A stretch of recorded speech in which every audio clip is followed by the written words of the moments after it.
Nagsimula ang pelikula sa isang tagong lugar kung saan maingat na nagmamanman ang elite sniper na si Jinming para sa isang misyon. Ang lugar na ito ay hideout ng sindikato kung saan dinadala ang mga kinidnap na individual para ibenta ang mga mahalagang organ ng katawan nila.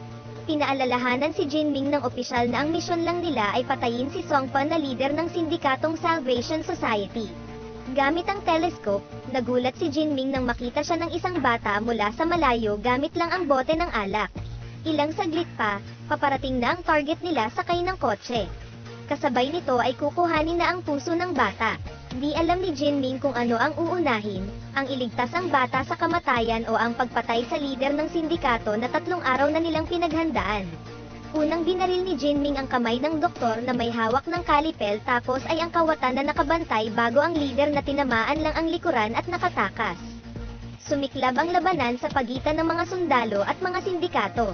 Ang mga nakidnap ay pinagbabaril din ng mga kawatan. Matindi ang palitan ng putok sa pagitan ng dalawang grupo. Iniligtas ni Jinming ang bata sa pagsabog. Galit na sinisi siya ng opisyal dahil mas marami pang magiging biktima ang sindikato dahil nagpabaya siya sa misyon nila. Sumunod na eksena, isang sundalo na nagngangalang Jintai, ang patuloy na nagsasanay na maging magaling na sniper sa patnubay ni Jinming. Ito ang batang iniligtas ni Jinming sa kamay ng mga sindikato 10 taon na ang nakalipas. Si Jintai ang isa sa pinakamagaling na sniper sa pangkat nila. Kasabayan niya sa training sa pangangalaga rin ni Jinming ang dalagang si Xiaomei na nakidnap rin dati ng mga kawatan. Madalas ay nadadaig siya nito pagdating sa paligsahan. Matapos ng mahirap at puspusang pagsasanay ng mahabang panahon, isang misyon ang ipinagkatiwala kay Jintai. Ito ay ang patayin ng leader na si Songpa. Nagrereklamo naman si Xiaomei kay Jinming na hindi ibinigay sa pangkat niya ang misyon. Hindi kumibo si Jinming at binaling ang atensyon sa monitor kung saan, ready na ang tropa ni Jintai na umatake. Habang naghahantay si Jintai ng go signal sa kapitan, sinabi nito na 7 beses na silang pumalpak sa parehas na misyon at naghihinala na siya na mayroong isa sa kanila ang espiya ni Songpa. Hindi nagkamali ng hinala ang kapitan, dahil nalaman ng kalaban ang mga posisyon nila. Isang espiya sa loob ng monitoring room ang may dalang device ang nag-jam ng communication signal nila. Pinayuhan agad ni Jinming ang team ni Jintai na umatras. Di nakinig ito at nagsabing ipagpapatuloy niya ang misyon ng team niya na patayin si Songpa anuman ang mangyari. Agad inutusan ni Jinming ang grupo ni Xiaomei na backupan si Jintai ngunit pinigilan ito ng kapitan at nagsabing walang lalabas ng silid hanggat hindi nila nakikilala ang traidor sa organisasyon. Pinatay naman ng espiya ang jammer. Tumambad sa kanila ang mga patay na sundalo at napatay ni Jintai na mga sindikato, kasama rito ang taong kamukha ni Songpa. Matapos ipakita ni Jintai ang mga pangyayari, inutusan siya ng kapitan na inspeksyonin ang crime scene para masiguradong wala siyang nakaligtaan. May nakitang laptop si Jintai sa isang pickup, nakita niya sa screen ang mga transaksyon ng sindikato. Nalaman nila na sangkot ang mga ito sa illegal na pasugalan, pagbebenta ng sandata, drugs at human organ trafficking. Bukod dito, nagulantang ang lahat sa nakitang larawan ni Jinming. Masama ang tingin ng lahat kay Jinming. Bilang suspect, kailangang tanggalan siya ng sandata pansamantala. Habang isinusuko niya ang baril, napansin ni Xiaomei ang espiya sa loob na babarilin si Jinming kaya't inunahan niya ito. Dahil dito, inakala ng lahat na si Jinming at Xiaomei ang traidor kaya't nagkaroon ng palitan ng putok sa loob ng monitoring room. Habang si Jintai naman ay agad na napasugod pabalik sa kampo nila. Ayaw man nilang mapatay ang mga kabaro nila, napilitan silang makipagpalitan ng putok kung hindi ay sila ang mamamatay. Pinaalala ni Xiaomei kay Jinming na huwag nang mag-atubili na lumaban dahil dapat nilang unahin ang kaligtasan nila. Malungkot mang isipin, napatay nila ang lahat ng kabaro. Ilang saglit pa, naabutan ni Jintai na agaw buhay ang kapitan. Sinabi nito na si Jinming ang espiya at si Xiaomei naman ay nagtaksil sa organisasyon nila. Nagbiling ito na wag silang hayaang makatakas. Maya-maya lang ay naglaban ang halos mag-amain na sundalo. Ipinagtanggol naman ni Xiaomei ang nag-alaga din sa kanya laban kay Jintai. Nagkaroon sila ng palitan ng putok. Tinamaan si Jintai sa tiyan samantalang si Xiaomei naman ay nailigtas ni Jinming na tinamaan ng bala sa dibdib. Natulala si Jintai sa bilis ng mga pangyayari, habang si Xiaomei naman ay galit na nakatingin sa kanya. Samantala, wala silang kamalay-malay na nagpakawala ang tauhan ni Songpa ng RPG rocket para wasakin ang kampo nila. Makalipas ang 8 taon, dahil pumalpak ang misyon niya na patayin si Songpa, natanggal siya sa trabaho at nangolekta na lang ng basura sa daan. Isang gabi pa uwi ng bahay, isang batang nagngangalang Feng ang tumakbo papalapit sa kanya at tinawag siyang Papa. Hinahabol ang bata ng ilang lalaki dahil dinukutan sila nito. Nagtago ang batang pasaway sa likod ni Jintai. Dahil dito, binubog siya at kinuha ang pera niya ng mga lalaki sa pag-aakalang anak niya ang bata. Binitbit ni Jintai si Feng sa ina nitong si Lishan na nagtatrabaho bilang prostitute. Dahil walang pera ang ina ng bata, napagdesisyonan nila na isama muna ni Jintai ito sa bahay niya hanggang sa mabayaran nila ang halaga ng perang nakuha sa kanya. Isinama niya ang bata sa tinutuluyan niya. Sinabi niya dito na simula ngayon ay bawal na siyang magnakaw. Kinaumagahan, matapos mag-almusal, agad nilang sinimulan na mamulot ng mga sirang gamit. Inaayos nila ang magagawa pa at binebenta sa murang halaga. Habang namumulot si Feng, napansin niya ang poster na malaki ang perang makukuha pag nag-donate ng dugo. Pag-uwi sa bahay, sinabihan niya ang bata na mag-aral ng pagbabasa at pagsusulat. Makalipas ang 1 linggo, bumisita ang ina ni Feng. Nagalak itong makita na nag-aaral ang anak imbis na maggala sa kalsada at magnakaw. Napansin ng bata na may black eye ang ina niya. Sinabihan niya ito na huminto muna sa pagtatrabaho. Nanghiram siya ng pera kay Jintai upang may panggastos ang ina niya habang nagpapahinga. Naiintindihan ni Jintai ang concern ng bata sa ina kaya't napilitan siyang ibigay ang pera sa bata. Bilang pasasalamat, nagluto ng masarap na pagkain si Lishan. Ikinwento nito na hindi niya tunay na anak si Feng. Ang ina nito ay ang ate niyang adik na nagpakamatay dahil nabaon sa utang. Para maalagaan ang sanggol at mabayaran agad ang utang ng kapatid niya, napilitan siyang magtrabaho bilang prostitute. Di rin nagtagal ang kinikilalang ina ni Feng at umuwi. Samantala, habang nilalaro ni Feng ang lapis, nahulog ito sa sahig. Aksidenteng nakita ng bata ang nakatakip na pinto sa sahig. Nang buksan niya ito, tumambad sa kanya ang mga sandata kabilang na ang sniper rifle ni Jintai. Agad na sinara ni Jintai ang pinto ng lalagyan. Nagsalita ang bata na maaaring isa siyang pulis o mamamatay tao. Nagbiro pa ang bata na hindi siya mukhang pulis. Sumunod na eksena, sa isang malaking mansyon, habang nagdi-dinner si Jinming, nilapitan siya ni Xiaomei para ibalita sa kanya na may nakita ng blood type na kaparehas ng dugo niya. Pagkatapos ay bumalik ang eksena 8 taon na ang nakalipas. Nakaligtas sila ng bombahin ni Songpa ang kampo nila. Sinabi ng doktor na tinamaan ang gilid ng puso ni Jinming at kailangan nitong magpa-heart transplant tuwing 3 o 5 taon upang mabuhay. Ilang saglit pa ay dumating si Songpa. Binisto nito kay Xiaomei na matagal niya ng tuta si Jinming. Di niya matanggap ang katotohanan na pinagtaksilan siya ng ama-amahan niya kaya't itinutok niya ang baril dito. Gayunpaman, naalala niya na ilang beses na siyang iniligtas nito kaya't ibinoling niya ang galit sa grupo ni Songpa. Halos mapatay na siya sa tama ng bala ng sinigaw ni Jinming ang pangalan ni Long. Napatay ni Long si Songpa na nasa harapan niya tapos ay tinapos ang lahat ng kasamahan niya. Binanggit ng doktor kay Xiaomei na bihira ang blood type ni Jinming na RHB negative at mahirap hanapin. Dahil patay na ang leader, ipinagpatuloy ni Jinming ang illegal na business ni Songpa at naging kanang kamay niya si Xiaomei at Long.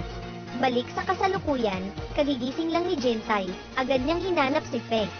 Di nagtagal ay dumating ang bata na may dalang grocery. Binayaran rin ito ang utang sa kanya. Imbis na matuwa, nagalit si Jintai at pinaghinalaan ang bata na bumalik sa pagnanakaw. Sinabi ni Feng na hindi, at wala siyang pakialam kung nagnakaw siya o hindi dahil hindi naman siya ang ama nito. Umiyak ang bata dahil walang tiwala sa kanya si Jintai. Nagbitaw ng salita si Jintai na ang isang magnanakaw ay habang buhay na magnanakaw. Labis na nasaktan ang bata sa narinig kaya't lumayas ito. Nakakalungkot isipin na hindi niya man lang binigyan ng bata ng pagkakataon na magbago. Ilang saglit pa, napansin niya na may dugo ang kamay niya. Sumagi sa isip niya na maaaring nag-donate ng dugo ang bata kaya nagkaroon ng malaking pera. Agad siyang tumakbo at hinanap si Feng upang humingi ng tawad sa pagiging judgmental niya. Di nagtagal ay naabutan niya ito na naglalakad palayo. Nang muli silang nagharap, isang gray na van ang huminto sa likod ng bata. Sa pamumuno ni Long kanidnap nila ang batang si Feng. Sinubukang habulin ni Jintai ang van ngunit hindi niya rin inabutan ito. Aksidente niyang nakita ang poster ng blood donation. Napagtanto niya na nakuha ni Feng ang pera mula sa donasyon ng dugo. Naalala niya noong nakita niya ang bata na mukhang interesado sa malaking pera kapag nag-donate ng dugo. Tinungo niya ang klinik at nakita niya doon ang record ni Feng na may RHB negative na bihirang type ng dugo. Pagdating ng doktor ay inatake niya ito. Umamin ito na nagbibigay sila ng blood type information sa isang organisasyon na nagbebenta ng organ ng tao. Ibinigay nito ang address ng katayan ng baboy na ginagamit ng mga sindikato para itago ang krimen nila. Para mapasok ang loob nito, tinatulog niya ang isang helper tapos ay sinuot ang uniforme nito. Sa unahan ay nakita niya ang mga baboy na kinakatay. Sa looban ay tumambad sa kanya ang mga kinatay na tao. Tinawag siya ng isang helper para magpatulong na dalhin ang isang pasyente sa itaas. Nakilala siya nito sa elevator na ibang tao ngunit madali niyang nasukol agad ito bago pa man siya makita sa CCTV camera. Patuloy niyang nilagay ang pasyente sa itaas na silid, habang ang doktor naman na tinali niya sa klinik ay nakawala at naabisuhan ang mga sindikato. Ilang saglit pa, mula sa likuran ay tinurukan siya ng doktor ng pampatulog. Nagpambuno sila hanggang sa nakilala niya ito na doktor ng Salvation Society ni Songpa. Tinanong niya ang doktor kung nasaan si Feng, sinabi nito na nakatago ang bata. Nang sasabihin na ng doktor kung sino ang nangangailangan ng puso ni Feng, isang bala galing sa malayo ang pumatay dito. Tapos ay tumawag ang salarin sa cellphone ng doktor. Nagulat si Jintai na si Xiaomei ang sniper na nasa kabilang gusali. Nakaabang ito para patayin siya. Dahan-dahang tinapat ni Jintai ang dental mirror sa rifle scope kaya't nasilaw si Xiaomei at nagawa niyang makatakbo sa ligtas na bahagi ng silid. Tapos ay ipinain niya ang isang fire extinguisher upang maglikha ito ng usok at makatakas siya. Hinanda niya na rin ang sarili sa mga kawatan na haharapin niya. Si Long kasama ng iba pa, na matagal nang hinahantay na makaharap siya ay tinungo ang kinaroroonan niya. Nagawa niyang magapi isa-isa ang mga kawatan kahit na unti-unti nang umeepekto ang tinurok sa kanya na gamot. Sa huli ay nagharap sila ni Long na may parehas na kasanayan tulad niya. Sumabak sila sa isang matinding labanan hanggang mahablat niya ang dog tag nito bago siya nahulog sa ibaba ng bintana. Napagtanto niya na dati niyang kabaro ito na nag-join sa sindikato. Dahil sa epekto ng gamot, napilitan siyang takasan muna ang kalaban at umuwi ng bahay. Buti na lang at nandoon si Lisha na dating nakapag-aral ng nursing. Inamin niya na nakidnap si Feng na lubhang ikinabahala ng nanay-nanayan nito. Ipinangako ni Jintai na sasagipin ng bata anuman ang mangyari. Hinanda niya ang sarili at sandatang gagamitin sa pagsugod sa hideout ng kalaban. Pagkatapos ay sinabihan niya si Lisha na isang laang dog tag sa isang pawn shop na konektado sa sindikato. Di sila nagkamali dahil lumabas si Long para kamprontahin si Lishan. Dito na nagkaroon ng pagkakataon na matamaan niya ito mula sa malayo. Nag-cover si Long sa maraming tao ngunit nagawa pa rin ni Jintai na tamaan muli siya. Sinubukan ni Long na tumakas ngunit inabutan siya ni Jintai. Napilitan itong ituro sa kanya ang kinaroroonan ni Feng. Ginawa niyang panangga si Long laban sa mga kawatan. Natagpuan nila sa lugar ang mga batang nakakulong ngunit wala si Feng. Tinuluyan niya si Long tapos ay pinatransfer sa hacker ang lahat ng digital na pera ni Xiaomei sa bagong account niya at nilagay sa USB ang listahan ng mga kliyente nila sa buong mundo. Agad siyang tinawagan ni Xiaomei. Nakipagnegosasyon siya sa nakuha niya kapalit ang batang si Feng. Agad na pumayag si Xiaomei na nagsabing magkita sila sa abandonadong gusali sa silangan. Kinabukasan ng hating gabi, imbis na si Jintai, si Lishan ang dumating para makipagnegosasyon. Matapos niyang ibigay ang USB, tinanggal niya ang nakatali kay Feng. Hindi inaasahan ni Xiaomei na ibang tao ang haharap sa kanya. Alam ni Lishan na hindi pwedeng mamatay ang bata kaya't nagbanta siya na papatayin ito kung hindi sila aatras. Gayunpaman, pinatamaan ni Xiaomei ang baril at pinapalabas si Jintai sa tinataguan niya.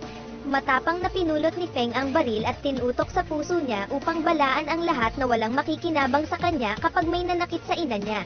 Bago pa man sila makalayo, pinaligiran sila ng mga tauhan ni Jinmi.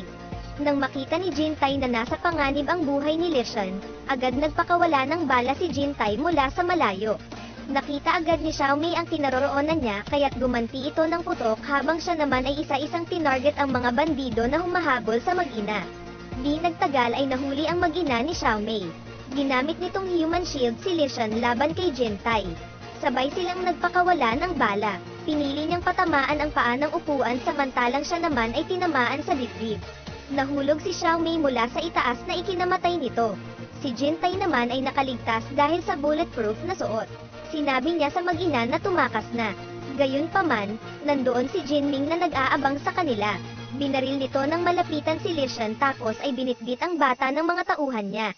Huli na nang dumating si Jintai. Muli ay nakita niya si Jinming, ang sundalong nagligtas sa kanya at naging mentor niya 18 years na ang nakalipas. Pagdating ni Jinming sa mansyon at hideout niya, hinanda niya ang sarili para palitan ang puso niya ng puso ni Feng. Pero bago mangyari yun, binaril ni Jintai ang bulletproof na glass wall. Pagkatapos ay nagutos si Jinming sa mga snipers niya na harapin si Jintai habang ang iba naman ay magbantay sa loob ng gusali. Binigyan niya ng instruction ang 3 snipers upang masukol si Jintai, ngunit mas mabilis at mas asintado ito sa kanila. Napatay niya ang 3 pinadalang elite snipers tapos ay tinungo ang kinaroroonan ni Jinming. Habang nasa loob ng operating room, nasaksihan ni Jinming kung papaano nagawang maubos ang mga tauhan niya ng sundalong tinuruan niya noon. Sa wakas ay nagkaharap na silang dating parang mag-amain. Walang takot na tinanggal ni Jintai ang protection niya at sandata. Tinanong ni Jinming na ngayong nandito ka na, bakit hindi mo ako pinatay? Nagwika si Jintai na ang pakay niya lang ay iligtas ang bata. Binaril pa rin siya ng mentor niya nang bubuhatin niya na si Feng. Hindi siya lumaban at patuloy na binuhat ang bata. Tinanong ng mentor kung ano ang relasyon niya sa bata at ililigtas niya ito, ibinalik ni Jintai ang tanong sa kanya na, ano ba ang relasyon mo sa akin noong niligtas mo rin ako? Hindi siya magawang barilin ng mentor hanggang sa atakihin ito sa puso at mamatay. Sa huling eksena, hinatid ni Jintai si Feng sa kanyang paaralan. Di siya lumilingon nang tawagin siya ng bata na mister. Nang tawagin siya ng bata na papa, napatigil siya at natuwa sa narinig. Sinabihan niya ito na mag-aral ng mabuti at huwag mang-aaway ng kaeskwela.